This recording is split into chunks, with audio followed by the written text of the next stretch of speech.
Hello, I'm Elizabeth from Little Island, and this is my wonderful assistant. And we've decided to share a fun book from our Little Island collection with you today, and it's called The Wizardling. It's by Binette Schroeder, who is a very popular author and illustrator in Germany. And at Little Island, we're interested in books from Ireland and also from wider Europe, as we like to read all kinds of things. So a member of our team, Siobhan Parkinson, translated it, and that's how we're able to share it with you. We like this story because lots of magical and unexpected things happen. And also if you look closely in the pictures, there's lots of secret details. So let's get started. The Wizardling by Binette Schroeder. Let's make sure Teddy can see too. It was so early in the morning, and Wizzo wasn't one bit interested in his wizarding lessons. He looked longingly out at the window, wishing he could just take a teeny-weeny little flight. He listened hard. His grandfather, Whippo, the famous wizard, was fast asleep in his magic chair, snoring ever so softly. But an old wizard doesn't miss much, even if he is asleep. Wizzo was just tiptoeing away when he heard his grandfather's voice. "Wizzo, Wizzo, Wizzo," he cried. "Don't go anywhere near Dragon Rock. Promise?" "I promise," called Wizzo, and he grabbed his magic wand, his magic cloak, his wizard's hat, and his wizard's broom, and scuttled up the stairs.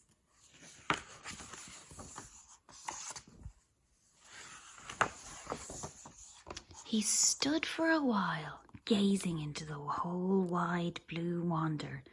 Then he leapt onto his broomstick, and away he flew in great sweeping arcs until suddenly, oh, flying fiddlesticks, where did he land up at but Dragon Rock?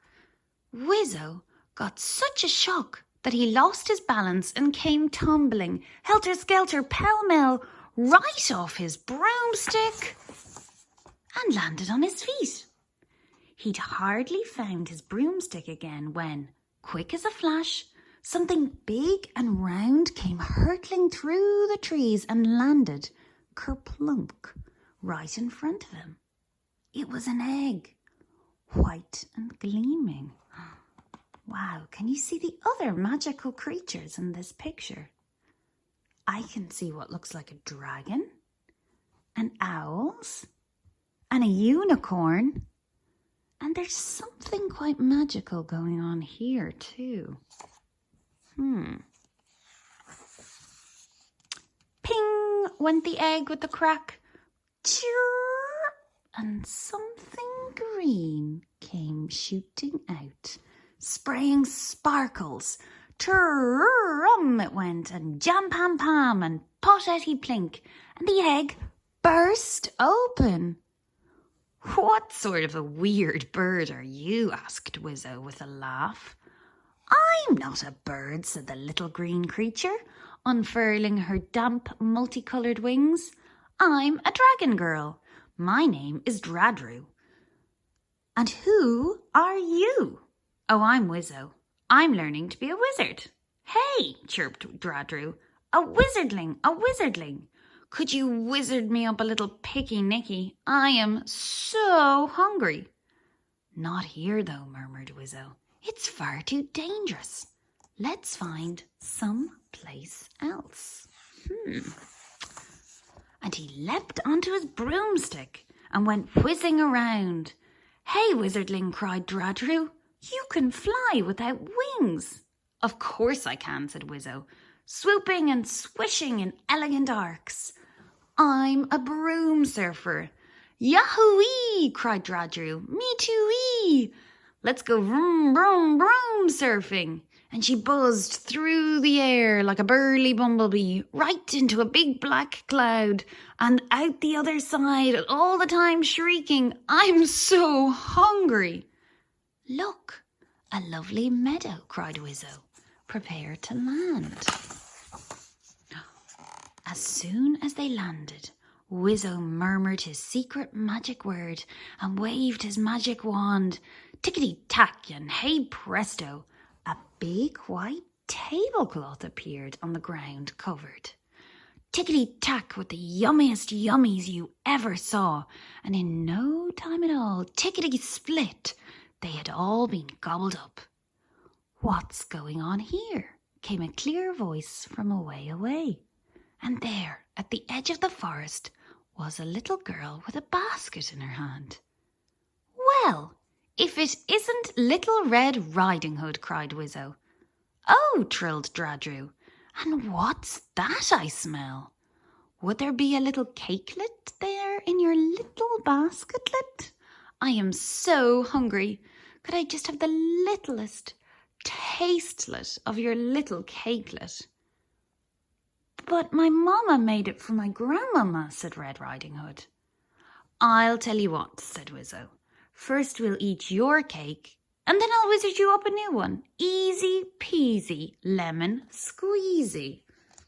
I wonder if this is a good idea. "Hold on a minute," said Little Red Riding Hood. "How do I know you really can do magic?" She thought for a bit, and then she said, "I know what. Make yourself invisible.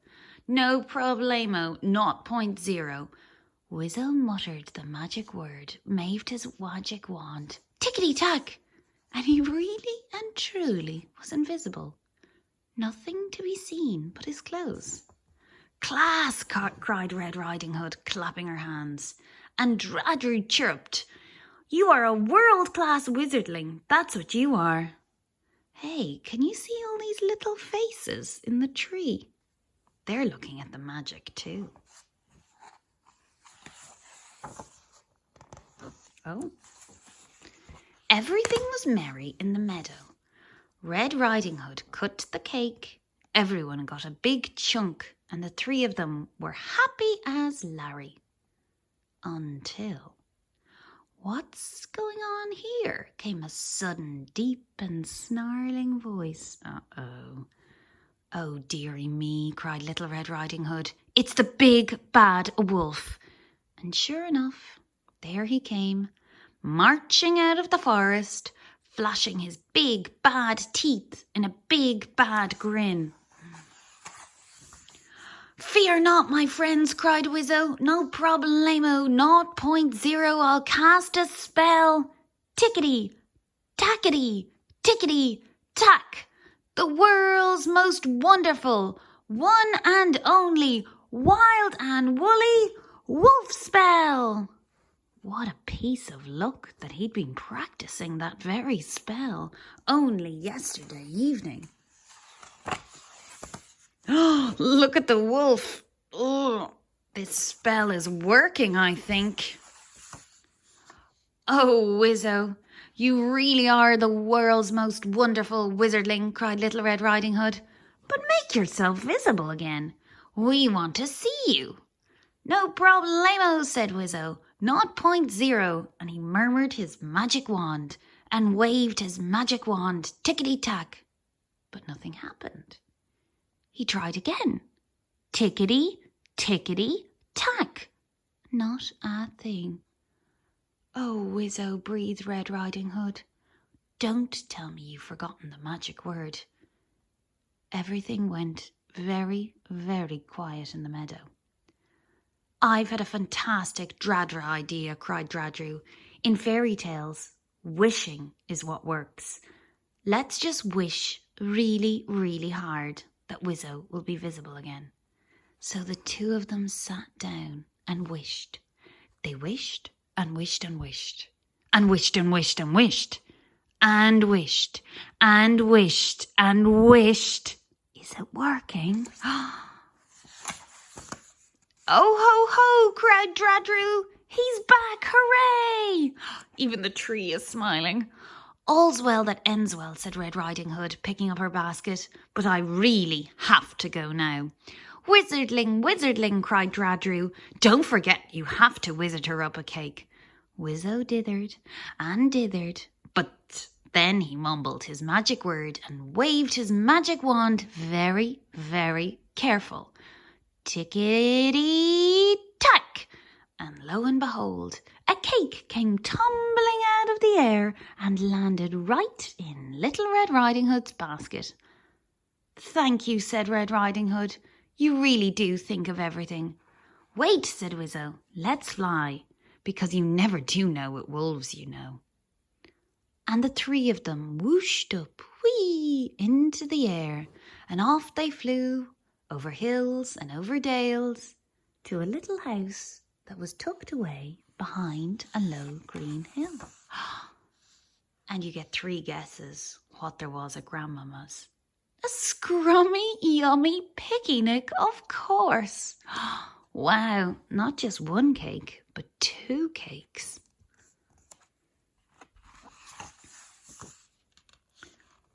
And that's the end of that story. Do you think it was real, or was it all a dream?